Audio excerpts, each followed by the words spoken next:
슬램덩크부터 스즈메의 문단속, 지브리 애니메이션까지 우리나라에서도 인기를 모은 일본 애니메이션들입니다. 아니메라고 불리는 이 장르. 애니의 왕국인 일본은 오타쿠의 나라로 통하죠.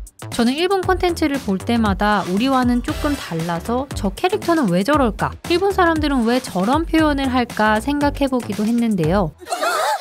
일본은 과거사 문제로 비판의 대상이 되기도 하지만 여행을 통해 자주 접하는 나라가 되기도 하죠. 듣뚱라 월드에서는 대중문화 콘텐츠를 통해 세계 각국의 문화를 들여다보려고 합니다. 이번 편은 가깝고도 먼 나라 일본입니다.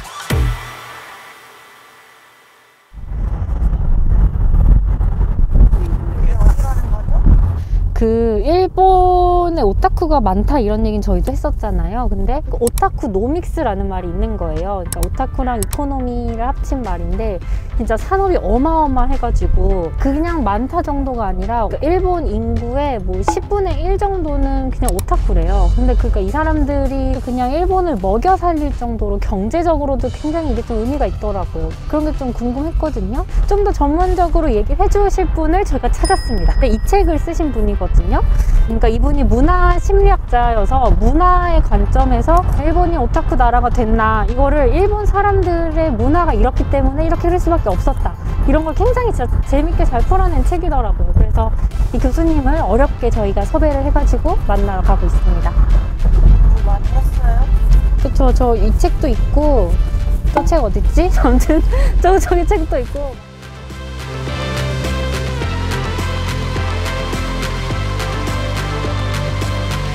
제가 아까 오면서 그 진짜 전문가분을 모셨다라고 얘기했잖아요. 그래서 한민 교수님이 제 옆에 나와 계시는데요. 바로 모셔볼게요. 안녕하세요. 안녕하세요. 문화심리학자 한민입니다. 네.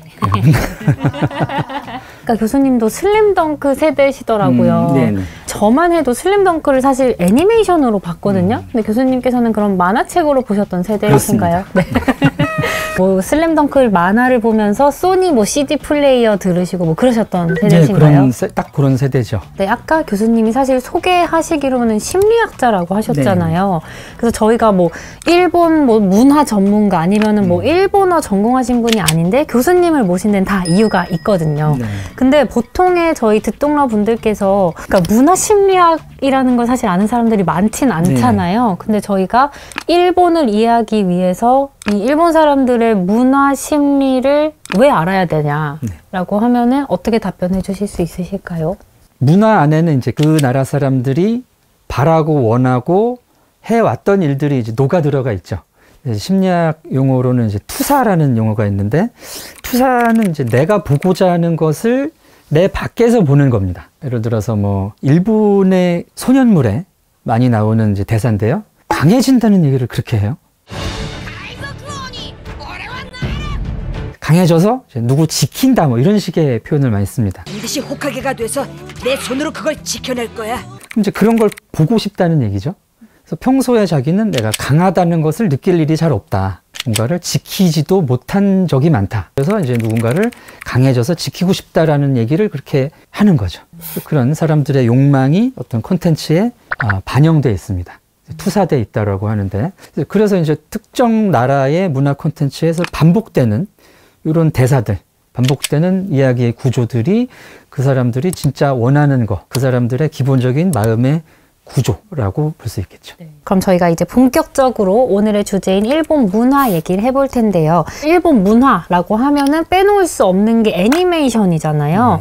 일본에서 유독 뭐 애니메이션이나 게임 같은 게 발달한 이유가 있을까요? 네, 지금부터 말씀드리는 거는 제 학술적인 견해입니다. 제가 이제 문화심리학적인 방법을 사용해서 추론하고 뭐 연구한 바로는, 일본 분들은 문화적 성격이라는 것이 약간 회피적인 양상이 있어요. 회피적인 성격이 일본인들이 있다는 말씀이신 거죠? 그 이제 회피성 성격의 방어 기제라고, 이런 분들이 뭔가 현실에서 일이 잘 안 될 때라든가 뭐 걱정, 근심, 불안이 있을 때 자기 환상으로 이렇게 자주 가십니다. 그런 상상을 이제 실사로는 옮기기가 굉장히 힘들죠. 그 상상의 나래를 펼 수 있는 그런 매체가 애니메이션 또는 이제 만화라는 것이죠. 그래서 아마 이 일본의 크게 발달한 애니메이션 산업이 이분들의 그 환상이 반영된 게 아닌가 좀 그렇게 보고 있습니다. 그러면은 또 애니메이션 하면은 저는 생각나는 게 사실 세일러문이거든요. 네. 근데 뭐 세일러문도 그렇고 교수님 책을 보니까 일본에서의 그 변신물이 네. 일본이 본향이다라고 하더라고요. 그러니까 변신물이라고 하면 또 다른 예로는 어떤 걸 좀 들 수 있을까요? 이제 일본의 변신물이 대표적이고요. 네. 이제 서양 쪽 변신물이 또 있습니다. 서양 쪽 변신물의 기원은 이제 지킬 박사와 하이드 씨 같은 약간 그런 류인데요. 서양 사람들은 이제 내면의 어떤 추악한 그런 본성, 이게 드러나는 것을 좀 두려워하는 것 같아요. 헐크도 그렇고요, 사실은. 그런 게 이제 서양의 변신물이라면 일본의 변신물들은 좀 멋있는 게 나와요. 전대물이라고 하죠. 무슨 레인저 시리즈. 이것도 이제 일종의 변신물이고. 서양의 변신물이랑 일본의 변신물이 조금 이런 차이가 있다라는 건 말씀해 주셨는데 그렇다면 일본에서 이렇게 뭐 세지고 멋있어지는 변신물이 유독 발달하게 된 이유가 있을까요? 일본 분들은 아까 말씀드렸던 그런 이제 회피적인 성격 또는 회피적인 성격을 발전시킬 수밖에 없는 그런 사회적 분위기 때문에 이제 사회적으로 자기가 생활을 할 때는 다른 사람들의 시선에 굉장히 맞추려는 모습을 많이 보입니다. 그 이제 일본의 개념에 혼내와 다테마에라는 것이 있는데 이제 혼내는 본심이고 다테마에가 이제 남들을 대할 때 드러내는 예의 바르는 태도라든가 얼굴 표정 이런 것이거든요. 주로 이제 그런 쪽으로만 보이다 보니까 나는 이제 어떤 사람이고 싶을까, 나는 이렇게 되고 싶다라는 그런 바람이 그런 변신물 쪽으로 투영된 것이 아닌가. 그렇게 저는 생각을 하고 있습니다. 그럼 또 코스프레가 이렇게 발달하게 된 것도 말씀해 주신 거랑 비슷한 맥락일까요? 예, 같은 맥락이라고 생각합니다.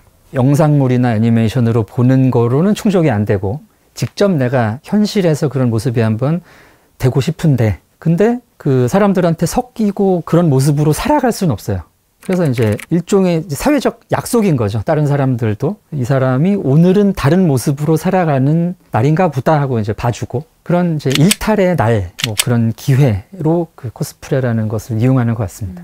일본은 자칫하면은 사회적 불이익까지 오는 문화이기 때문에 그게 이제 이지메인데 이지메는 왕따로 번역이 됩니다만은 압력이 크고 역사적으로도 뿌리가 깊습니다. 거의 사회적으로 매장당하는 수준이거든요. 그래서 이제 그렇지 않으려면은 내가 이제 평소에는 굉장히 신경을 써서 다른 사람들이 원하는 수준의 행동을 해야 되는 거죠. 지금까지 또 얘기를 들어보니까 일본에서 그러니까 오타쿠라는 사람들이 많이 만들어진 게 어쩌다 보니 만들어진 게 아니라 그냥 일본 사회가 그런 사람들을 오히려 만들어냈다라고도 들리네요. 네, 나름대로 자기 삶을 찾은 사람들이죠, 오타쿠는. 일본 애니메이션 문화, 뭐 오타쿠, 코스프레 문화 이런 얘기 쭉 했는데요. 사실은 뭐 이런 이야기를 하면은 뭐 긍정적이고 귀엽고 뭐 예를 들면 포켓몬스터 같은 이미지도 떠오르기는 하는데 한편으로는 조금 일본 애니메이션에 나오는 좀 여성 캐릭터들이 어떻게 보면 좀 정형화돼 있는 게 아닌가라는 생각이 들거든요. 네. 일본에서 그런 여성 캐릭터들이 유독 인기가 있고 많이 나오는 것도 뭐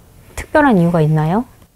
그게 일본의 어떤 전통적인 성 역할에 대한 게 반영된 거라고 생각이 되는데요. 물론 뭐 이누야샤의 가영이라든지 나디아라든가 그런 게 좀 약간 진취적이고 활동적인 여성들도 있긴 있는데 이제 많은 일본 콘텐츠에서 굉장히 좀 네, 그 목소리 톤도 뭔가 네네네. 이렇게 귀엽고 뭐. 그것은 이제 전통적인 성 역할 때문에 그런데 그 일본에는 이제 남자와 여자가 따로 있을 정도입니다. 남자 말투, 여자 말투 해가지고 쓰는 단어부터가 차이가 있고요. 톤이라든가 자세라든가 태도 이런 게 다 정해져 있기 때문에 여성들한테 요구되는 것은 이제 거기서 굉장히 좀 얌전하고 여성적이고 순종적인 어떤 이런. 그래서 그 일본의 성 역할은 그러니까 이제 여성을 약자로 본다라는 개념이 좀 들어가 있는데 그게 이제 뭐 공식적인 개념은 아니고 이제 사람들끼리 하는 얘기긴 한데 뭐 여자력이 낮다 높다라고 합니다. 그래서 뭐 얌전하고 거의 순종적이고 뭐 그렇지 않고 이제 걸크러쉬하고 뭐 그러면은 여자력이 낮다. 근데 이제 그런 그 압력이 공식적이지는 않지만은 사실 문화는 공식적인 것보다는 공식적이지 않은 게 더 큰 영향력을 미치거든요. 어떤 뭐 사람들의 스쳐가는 시선이라든가 뭐 이런 게 문화적 압력으로 작용을 해서 그런 모습이 보여지는 거죠. 네. 사실 오늘 쭉 이야기를 들어보니까 완전히 우리나라랑 다르고 또 이해를 하기 위해서는 일본인들의 그런 문화적인 맥락을 진짜 알아야만 하는 거네요. 네. 그렇죠. 그러네요. 일본은 이제 아까 말씀드렸던 것처럼 자연 환경서부터가 상당히 이 변화무쌍하기 때문에 예측할 수 없고, 또 이제 사회적으로도 과거에 이제 사무라이 무사들이 지배하는 문화였고, 이제 전쟁이 많고 하다 보니까 대부분의 피지배 계층의 이제 일본인들의 경우에는 하루아침에 내가 어떻게 될지 모르는 거거든요. 이제 심리학적 용어로 말씀드리면 이제 통제감이 부족한, 통제감을 내가 획득하기 어려운 사회인데, 그래서 일본 사람들은 될 수 있으면 좀 내가 통제할 수 있는, 예측 가능한 이런 쪽으로 세상이 돌아가기를 바라는 측면이 큽니다. 그래서 우리가 보기에는 쟤네 옛날 하던 거 그냥 하고 있네 라고 이제 느껴질 수 있죠. 네. 우리는 사실 변화라고 생각도 안 하고 해요. 그냥 저거다 하면 또 글로 가고, 그러다가도 또 과거에 유행했던 게 확 또 복고로 되기도 하고, 과거에는 전혀 유행하지 않았던 게 뜨기도 하고, 이제 그때에 따라서 굉장히 좀 가변적이고 변화에 이제 민감한 측면이 크죠. 그래서 지금 이제 현대 사회 같은 경우는 상당히 변화가 또 극심한 사회지 않습니까? 환경적인 변화도 있고 또 기술적인 변화, 이런 때에서 이제 일본 사람들의 그런 이제 변화를 약간 꺼리는 이런 성격이 조금 부정적으로 작용할 수도 있겠죠. 네. 쭉 듣다 보니까 근데 궁금해진 게, 요즘에 한국의 뭐 젊은 층들 있잖아요. 옛날에 일본 문화를 다시 좋아하는 현상이 막 나오고 있어요. 뭐 예를 들면 슬램덩크가 다시 인기를 얻는다거나, 아니면 일본의 버블 경제 시절의 시티팝을 요즘 우리나라 젊은 사람들이 좋아한다거나 하는데, 우리나라 사람들은 그럼 왜 그 시절에 일본 콘텐츠를 또 좋아하는 걸까요? 그거는 취향의 다양성이라고 저는 생각이 됩니다. 예전 같은 경우는 이제 일본의 그런 문화들이 한국 문화를 대체할 수 있는, 또는 이제 더 선망의 대상으로 찾아볼 수 있는 그런 쪽이었거든요. 지금은 선택의 폭이 워낙에 넓고 우리나라에도 좋은 것들이 많은데, 여러 그 다양해진 취향에서 찾아보다 보니까 이것도 괜찮다, 이것도 재밌다, 주도적인 감상의 차원에서 인기를 얻는 것 같습니다. 지금은. 그러니까 이제 좀 이야기를 들어보니까 그 오타쿠라는 문화가 왜 하필 일본에서 한창 좀 잘 살았던 시대에 발달해서 지금까지도 일본의 정체성이 될 수밖에 없었는지 좀 이해가 되거든요. 교수님께서도 그럼 이런 연구를 하시면서 느끼셨던 거나 오늘 저희랑 인터뷰하면서 느끼셨던 거 좀 말씀해 주실 수 있으실까요? 최근에 이제 이런 부분에 좀 그 시선을 돌려주시고 의문을 갖는 분들이 많아져서 저는 굉장히 기쁩니다.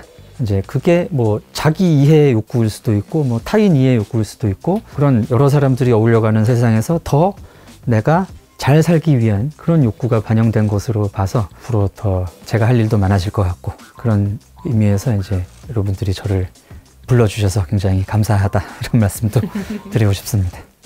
시청해주신 여러분 감사드리고요. 뭔가 이 멘트가 되게 익숙해 보이지 않으십니까? 제가 왜냐하면 유튜브 채널을 하나 갖고 있는데 5분 심리학이라는 제목입니다. 제 얘기가 더 궁금하시거나 하면은 이제 그쪽을 방문해 주시면 감사하겠습니다. 감사합니다. 듣동러 여러분들께 깜짝 공지가 있어서 다시 찾아왔습니다. 저희가 오랜만에 구독자분들을 위한 댓글 이벤트를 준비했는데요. 그동안 저희 월드 유닛에서 듣동라 채널을 통해서 정말 다양한 세계 뉴스들을 전했잖아요. 듣동라 유튜브 채널을 구독하신 다음에 저희 월드 유닛에서 다뤘던 아이템들 중에서 가장 좋았던 영상과 그 이유를 함께 댓글로 남겨주시면요, 당첨자를 선정해서 저희 월드 유닛에서 출장 다녀오면서 준비한 특별한 선물을 드리려고 합니다. 여기에 앞으로 월드 유닛을 통해서 보고 싶은 주제들을 남겨주시면 당첨 확률이 더 높아진다는 점 많은 관심 부탁드려요.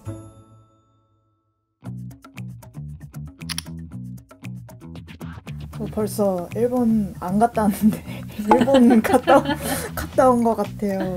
이번 취재 어땠어요? 성공적이었다 생각하세요? 그러니까 저도 궁금했던 점들이 있었는데 그거에 대해서는 진짜 많이 좀 해소가 된 것 같기는 해요. 제가 이번 편 준비하면서 봤을 때 이 오타쿠 문화라는 게 7, 80년대에 일본의 그 버블 경제 시절, 그러니까 경제 한창 좋을 때 생겨난 거라고 들었거든요. 그러니까 사람들이 돈이 많아서 문화생활에 투자를 하다 보니까 이 오타쿠 문화라는 게 생겼다라는 멘트를 어디선가 봤었는데, 또 교수님 설명을 들으니까 그 많은 문화 중에서도 왜 하필 애니메이션이고 게임인지가 명확하게 좀 풀린 것 같아요.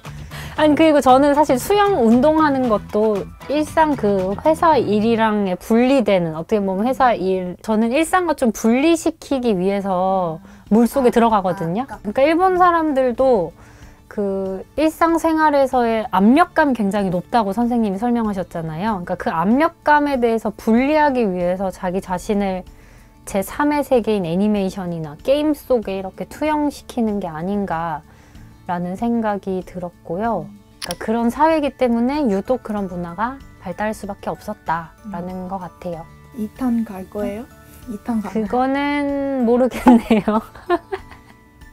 가는 게 좋을까요? 뭐 어떤 분야가 좀 더 궁금한지 댓글 많이 달아주시면 좋을 것 같습니다.